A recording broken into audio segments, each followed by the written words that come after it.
Deuteronomy 4.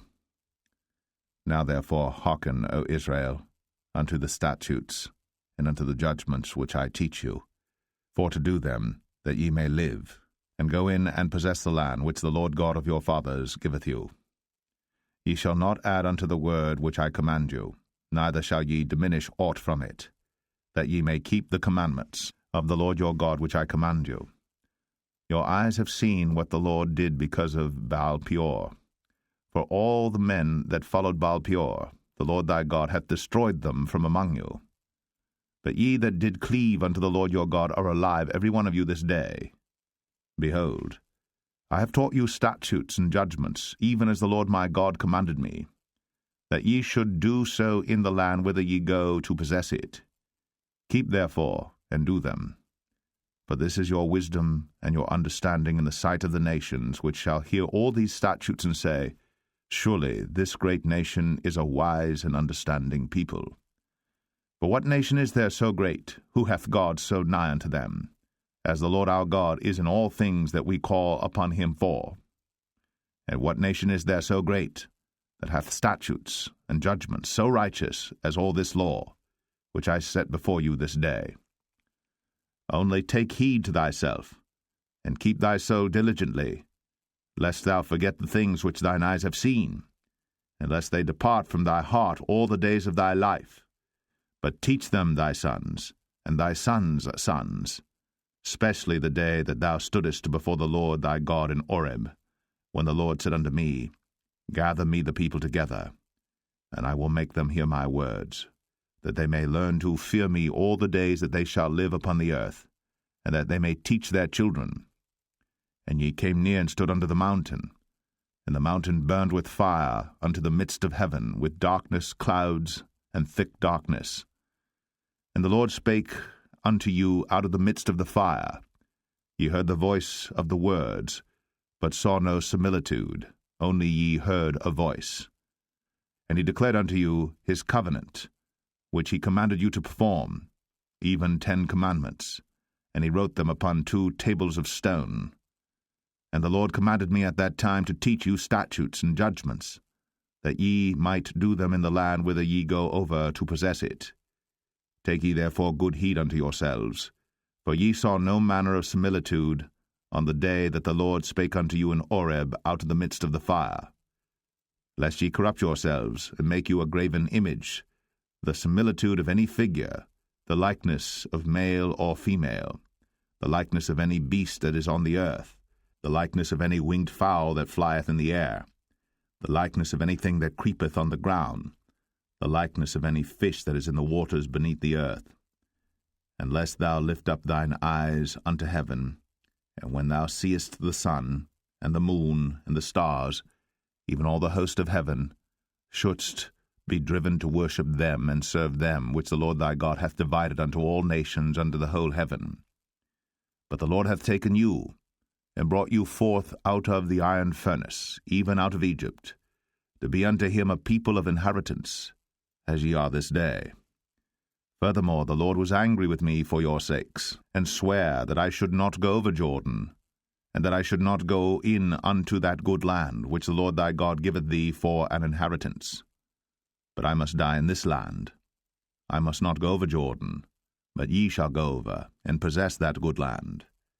Take heed unto yourselves, lest ye forget the covenant of the Lord your God, which he made with you, and make you a graven image, or the likeness of any thing, which the Lord thy God hath forbidden thee.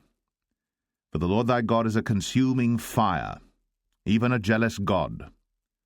When thou shalt beget children, and children's children, and ye shall have remained long in the land, and shall corrupt yourselves, and make a graven image, or the likeness of any thing, and shall do evil in the sight of the Lord thy God, to provoke him to anger, I call heaven and earth to witness against you this day, that ye shall soon utterly perish from off the land whereunto ye go over Jordan to possess it. Ye shall not prolong your days upon it, but shall utterly be destroyed. And the Lord shall scatter you among the nations, and ye shall be left few in number among the heathen, whither the Lord shall lead you. And there ye shall serve gods, the work of men's hands, wood and stone, which neither see, nor hear, nor eat, nor smell. But if from thence thou shalt seek the Lord thy God, thou shalt find him, if thou seek him with all thy heart and with all thy soul. When thou art in tribulation, and all these things are come upon thee, even in the latter days, if thou turn to the Lord thy God, and shalt be obedient unto his voice. For the Lord thy God is a merciful God. He will not forsake thee, neither destroy thee, nor forget the covenant of thy fathers which he sware unto them. For ask now of the days that are past, which were before thee, since the day that God created man upon the earth, and ask from the one side of heaven unto the other, whether there hath been any such thing as this great thing is, or hath been heard like it. Did ever people hear the voice of God speaking out of the midst of the fire, as thou hast heard, and live? Or hath God assayed to go and take him a nation from the midst of another nation, by temptations, by signs, and by wonders, and by war, and by a mighty hand, and by a stretched out arm, and by great terrors, according to all that the Lord your God did for you in Egypt before your eyes? Unto thee it was shown, that thou mightest know that the Lord he is God, there is none else beside him.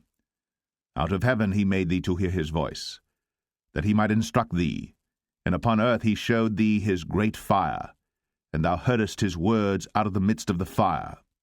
And because he loved thy fathers, therefore he chose their seed after them, and brought thee out in his sight with his mighty power out of Egypt, to drive out nations from before thee greater and mightier than thou art, to bring thee in, to give thee their land for an inheritance, as it is this day.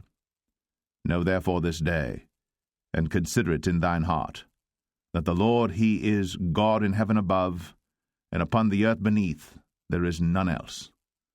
Thou shalt keep therefore his statutes and his commandments, which I command thee this day, that it may go well with thee, and with thy children after thee, and that thou mayest prolong thy days upon the earth, which the Lord thy God giveth thee for ever. Then Moses severed 3 cities on this side Jordan toward the sunrising, that the slayer might flee thither, which should kill his neighbor unawares, and hated him not in times past, and that fleeing unto one of these cities he might live, namely Bezer in the wilderness in the plain country of the Reubenites, and Ramoth in Gilead of the Gadites, and Golan in Bashan of the Manassites. And this is the law which Moses set before the children of Israel. These are the testimonies, and the statutes, and the judgments which Moses spake unto the children of Israel, after they came forth out of Egypt. On this side Jordan, in the valley over against Beth-peor, in the land of Sihon king of the Amorites, who dwelt at Heshbon, whom Moses and the children of Israel smote, after they were come forth out of Egypt. And they possessed his land, and the land of Og, king of Bashan, 2 kings of the Amorites, which were on this side Jordan toward the sunrising, from Aroer, which is by the bank of the river Arnon, even unto Mount Sion, which is Hermon, and all the plain on this side Jordan eastward, even unto the sea of the plain, unto the springs of Pisgah.